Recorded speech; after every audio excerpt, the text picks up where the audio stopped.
So, let me just, you could see, There's your knot. tie it, wrap around Yep. the bottom, Yep. and then I wrap it 3 times here. Yep. There's nothing magical about that, but Mhm. that works well. Yep. Then I do a half hitch Yep. in the groove, and you notice there are these indentations here, which are great for grabbing it. Okay. See, I have more than I need here. Yep. If it's a problem to have that much, you can just wrap it around, like pretend that it's yarn that you just spun.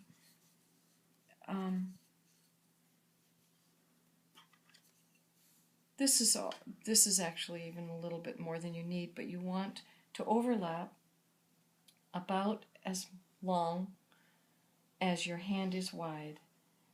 And you want to work a little bit above the top of the spindle, because, in other words, the overlap, you don't want to be overlapping down in here, because then it gets tangled up with the groove and where you're turning.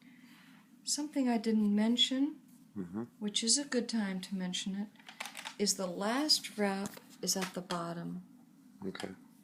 As we're spinning, we'll Yep. always follow that rule of putting the last wrap at the bottom. That's because if you put it at the top, it can more easily slip off. Okay. Yep. And then it can undo the half hitch, and then the whole thing falls down.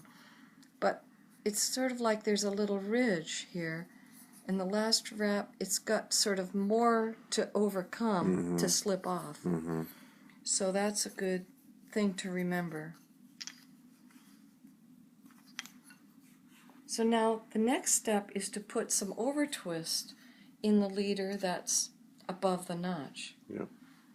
So I do that without the wool around because it can be caught in. And now this may look like way too twisty, Yep. but it's not. Okay. And that's one of the things we just have to learn by experience is, now look, I'm twisting it again, and look at that, it's got a lot of twist, but I think we're now about at the right amount of twist for the add-on. Yeah. Now I'm just going to get a white piece of cloth to put over my lap because I have dark pants, and I want to contrast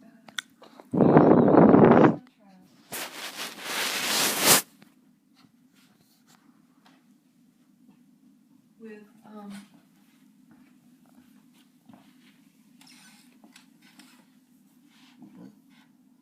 okay, now I don't want to lose that twist, so I can just pinch it all between my knees like that as I get ready, as I get the roving ready.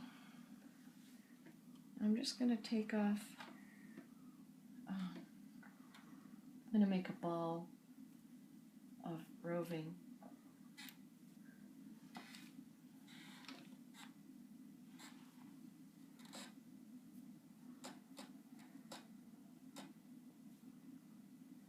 A loose ball. I think it might be easier if we just start with a piece right now. So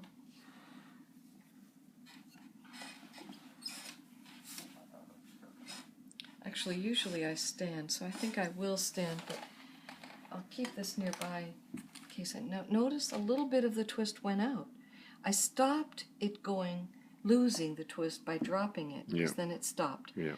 But I'm going to put a little bit more twist back in. Yeah.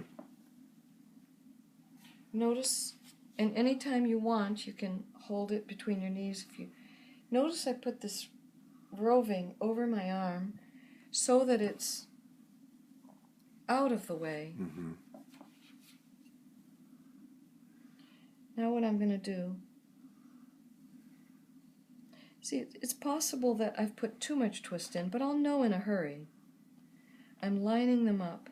you can see how I didn't let it go yet, Yeah. but you can see how the leader is taking Yeah.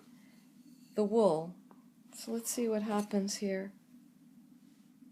You can see how it grabbed it, Yep. and I didn't do anything except Line it up. And just twist. line it up, and I was, one thing, let me just get that white cloth behind. Yeah. I'll just put it here. Well, then the gray is kind of lost, but what I wanted to say is that one of the most important things is where you put the point of that pencil roving. Okay. In other words, it starts here. Yeah. And so that is where you need to press. If you press here, then you'll end up with a piece of wool sticking out, Okay. which isn't serious. It just makes a lump, makes a lump in the yarn. Uh-huh. So now, what I'm just trying to keep the roving out of the way, Yeah. so it doesn't get, now see, what I'm doing, I'm just holding, I'm pinching lightly and letting, I'm doing nothing. Yeah.